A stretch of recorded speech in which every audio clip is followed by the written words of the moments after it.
আমি অনেক সৌভাগ্যবান যে আমার বক্তব্যের শুরুতে আমাদের জনাব আবুল বাশার ভাই, যিনি আসলে যার সাথে আমি অনেকবার নির্বাচন করেছি, উনি উপস্থিত হয়েছেন। ওনাকে আমি ধন্যবাদ জানাই, স্বাগতম জানাই। আজকে সবার সম্মানিত সভাপতি, সম্মিলিত জোটের সভাপতি এবং আমাদের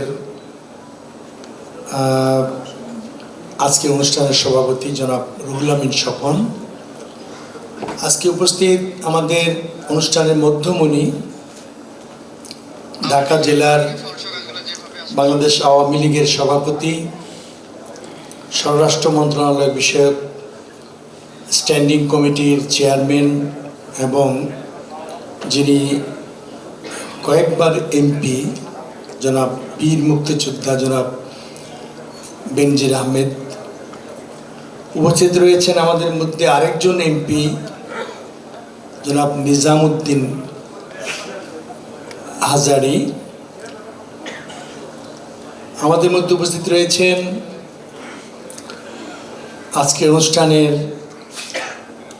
আমি একটু আগে যার নাম উল্লেখ করলাম, আমাদের একসময় আমি প্রাণপ্রিয় নেতা বলবো,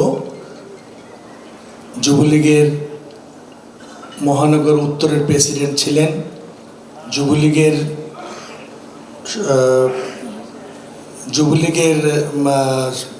প্রেসিডিয়াম সদস্য ছিলেন এবং বাইরার সাবেক দুইবার এবং বর্তমান প্রেসিডেন্ট জনাব আবুল বাশার, যিনি আসলে নেতা গড়ার কারিগরও আমি বলবো। আমাদের মাঝে উপস্থিত রয়েছেন জনাব বীর মুক্তিযোদ্ধা জনাব আলী হায়দার চৌধুরী। ওনার আসলে সৌভাগ্য এবং উনি অনেক আমাদের মাঝে যারা গত 20-22 বৎসরে যারা প্রেসিডেন্ট হিসাবে আবির্ভূত হয়েছিলেন, উনি প্রায় প্রত্যেকের সাথে উনি মহাসচিব হিসাবে দায়িত্ব পালন করেছেন। ওনাকে 6 বারের মহাসচিব বলে খাটো করব না। উপস্থিত রয়েছেন আমাদের শফিকুল আলম ফিরোজ, যিনি বাইরার সাবেক সিনিয়র সহসভাপতি। উপস্থিত রয়েছেন আমাদের কাজী মফিজুর রহমান,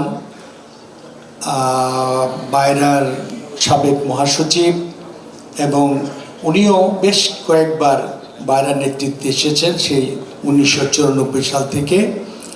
উপস্থিত রয়েছেন চৌদ্দগ্রাম উপজেলার 3বারের চেয়ারম্যান এবং বাইরার সাবেক সহসভাপতি, বিএলআইয়ের সাবেক ভাইস চেয়ারম্যান জনাব আমাদের প্রিয় হাসান ভাই।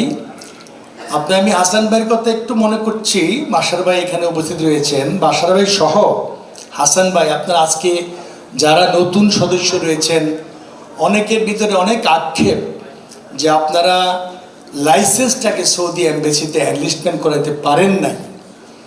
আপনারা জেনে খুশি হবেন, বাশার ভাই এবং হাসান ভাইয়ের নেতৃত্বে কোনো এক সময়ে বাইরাতে প্রায় 300 লাইসেন্স এক যুগে নবায়ন হয়েছে, এনলিস্টমেন্ট হয়েছিল এবং বিনা পয়সায়, একটি টাকাও কাউকে দিতে হয় নাই।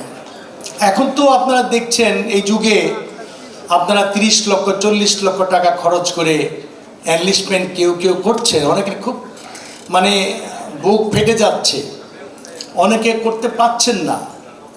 তো আমি যারা করতে পারেন নাই তাদের জন্য আমি দুঃখ প্রকাশ করছি। বাইরের নেতৃবৃন্দ যারা রয়েছেন তাদেরকে অনুরোধ করব, সরকারের সাথে যোগসাজ করে, সরকারের সাথে পরামর্শ করে, কারণ এটা সরকারেরও কিন্তু দায়িত্ব আছে। সরকারের কি দায়িত্ব নাই লাইসেন্স দিয়ে কি খালাস ব্যবসা করার সুযোগ তৈরি করে দেবে না? তাহলে বাইরাকে নিয়ে যেন এই সব এনলিস্টমেন্টগুলা কীভাবে পাওয়া যায় সেই ব্যবস্থা করেন। আমি বর্তমান নেতৃবৃন্দ বাইরার তাদেরকে অনুরোধ করব। আমি আজকে দু একটা কথা না বললেই নয়। আসলে সিন্ডিকেটের কথা সারা দিন শুধু হোয়াটসঅ্যাপ আমি মানে মোটেও দেখি না, হয়তো বা কখনো কখনো হোয়াটসঅ্যাপের দিকে চোখ হয়তো যায়। শুধু হোয়াটসঅ্যাপ গ্রুপ শুধু মালয়েশিয়া সিন্ডিকেট এগুলাই করে যাচ্ছে। আজকে এখানে কিন্তু আমি মঞ্চের নেতৃবৃন্দের কথা বললাম, এখানে মঞ্চ ছাড়াও আমাদের অনেক নেতৃবৃন্দ, আমাদের এক্স এমপি জামাল ভাই আছে, আমাদের আটা ভাব তোয়াবের অনেক নেতৃবৃন্দ এখানে উপস্থিত রয়েছেন আজকে আমাদের। তারা কিন্তু আজকে এই মিটিংটার মধ্যে অত্যন্ত গুরুত্বপূর্ণ বিধায় তারা যোগদান করেছেন। তা আমি যেটা বলতে চাচ্ছি যে সিন্ডিকেট সেদিন বাশার ভাইয়ের মুখে শুনেছি, বাশার ভাই তার একটা ঈদ পূর্ণমিলনী অনুষ্ঠানে অফিসার্স ক্লাবে বলেছেন। তো বাশার ভাইয়ের কথাটা আজকে আমি আমার মুখ দিয়ে বলছি। আপনার সিন্ডিকেটের জনককে, গডফাদারকে, সিন্ডিকেটের গডফাদার হচ্ছে নূর আলী। ওই যে একজন টিপু সুলতান বলে গেল যে ভাসুরের নাম মুখে আনা যাবে না, তো উনি কিন্তু শুধু সিন্ডিকেটের জনকই না, উনি বাইরাতে যতবার নির্বাচনবিহীন কমিটি আসছে উনি করেছেন, উনি সেই মেকার। আজকে অনেকে নেতৃত্বে এসেছেন কারণ তাদের কষ্ট হয় নাই, তারা ভোট নেয় নাই, আপনাদেরকে চিনে নাই, আপনাদের কাছে টেলিফোন করতে হয় নাই, আপনাদের কাছে যাইতে হয় নাই, তারা ভোট ছাড়াই নির্বাচিত হয়েছে। এটা কে বানাইছে? নূর আলী। ওনার একটা দপ্তর আছে ওয়েস্টিন, সেখানে বসে হেন কোনো মানুষ নাই যাকে ব্যবহার করে এই বাইরার কমিটিকে কুক্ষিগত করা যায়। এমন কোনো নেতৃবৃন্দ নাই উপর লেভেলের, পলিটিক্যাল লেভেল সহ। তো আজকে শুরু করেছে উনি কুয়েত দিয়া। এটা কিন্তু 1920 সালের কথা বলছি, 2020 সাল, 2000 সালের কথা বলছি। আমার ভুল হয়েছে, আমার বড় ভাই আলিয়াদা চৌধুরী আমাকে স্মরণ করে দিলেন। 2000 সালে যখন নূর আলী প্রথম প্রেসিডেন্ট হিসাবে আবির্ভূত হয়, তখন কিন্তু কুয়েতে প্রচুর বাসাবাড়িতে লোক যাইত। বাসাবাড়িতে কি বয় হিসাবে, কুক হিসাবে, এই বিভিন্নভাবে মানুষ যেত। সেগুলির থেকে সে একটা আইন করে কুয়েত অ্যাম্বাসেডারকে কন্ট্রোল করে ওই সময়ে 8,000 টাকা করে তার কাছ থেকে সার্টিফিকেট কিনে আমাদেরকে লোক পাঠাইতে হয়েছে কুয়েতে। এটা সেম না? তো অবশ্যই সেম। তা আমরা একদিন ওনাকে বললাম, একটা মিলাদ অনুষ্ঠানে পেয়ে গেছি আমরা বেশ কিছু নেতৃবৃন্দ, তখন বললাম জনাব নূর আলী সাহেব, আপনি যে এই টাকাগুলো এইভাবে 8,000 টাকা করে নিচ্ছেন, আপনি তো বাইরার প্রেসিডেন্ট, আপনার কি বাইরার প্রতি কোনো কর্তব্য নাই? উনি বলল যে বাইরার জন্য অর্ধেক আর আমার বাবার কবরের জন্য অর্ধেক, আমার বাবার কবরের মিলাদ হবে বা ট্রাস্টের জন্য অর্ধেক। তো এইটা বলেছে, কিন্তু একটি টাকাও বাইরা পায় নাই। আপনারা জানেন যে 2017-তে 16-18-তে যে 10 সিন্ডিকেট হলো, কে করেছে 10 সিন্ডিকেট? এই সিন্ডিকেট কে করেছে আপনারা সকলেই জানেন। এই বাশার ভাই ডায়েজে আছে, আমি আলিয়াদার চৌধুরী এই বাশার ভাইকে ডেকে নূর আলী সাহেবের ওয়েস্টিনে নিয়ে আমাদেরকে বহু তেল মানে মেকেছে যে আপনারা এই সিন্ডিকেটটাকে সম্মান করেন, আসেন আমরা সবাই মিলে সিন্ডিকেটটা করি। কিন্তু আমরা একজনও তার কথায় রাজি হই নাই, আমরা মত দেই নাই। আসেন, সিঙ্গাপুরের সিন্ডিকেট কে করেছে? 14 জনের সিঙ্গাপুরের সিন্ডিকেট করেছে, নূর আলী সাহেব করেছে।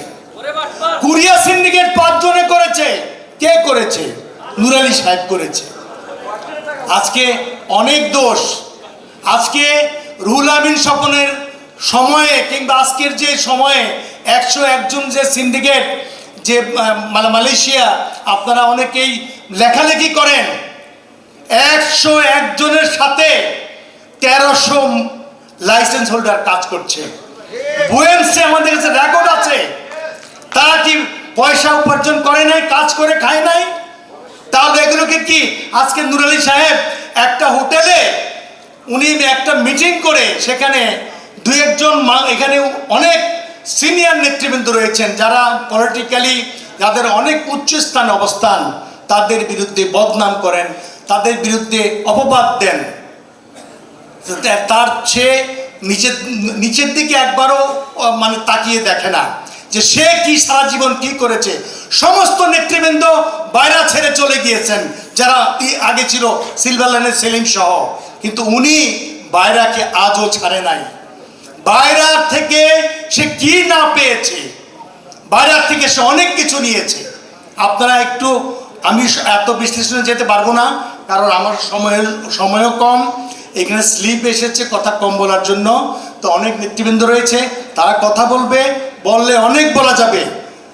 তো আমি এটুকুই বলবো যে আমরা এমন একজন নেতৃবৃন্দ সামনে চাই যে ব্যবসা বান্ধব, যারা আজকে মিনিস্ট্রির সাথে আমাদের স্বার্থ নিয়ে কথা বলবে, যারা আমাদের স্বার্থগুলি আদায় করবে। মিনিস্ট্রি একটা অভিযোগ হইলেই সার্ভার লক করে দিবে, এটা কিন্তু বাশার সাহেবের আমলেও ছিল না। অন্তত অভিযোগ প্রতিষ্ঠিত হতে হবে, তাছাড়া লাইসেন্স ক্যান্সেল হবে না, লাইসেন্সের কাজ বন্ধ হবে না। কিন্তু আজকে আমাদের বার্গেনিং করার মতো মানুষ নাই।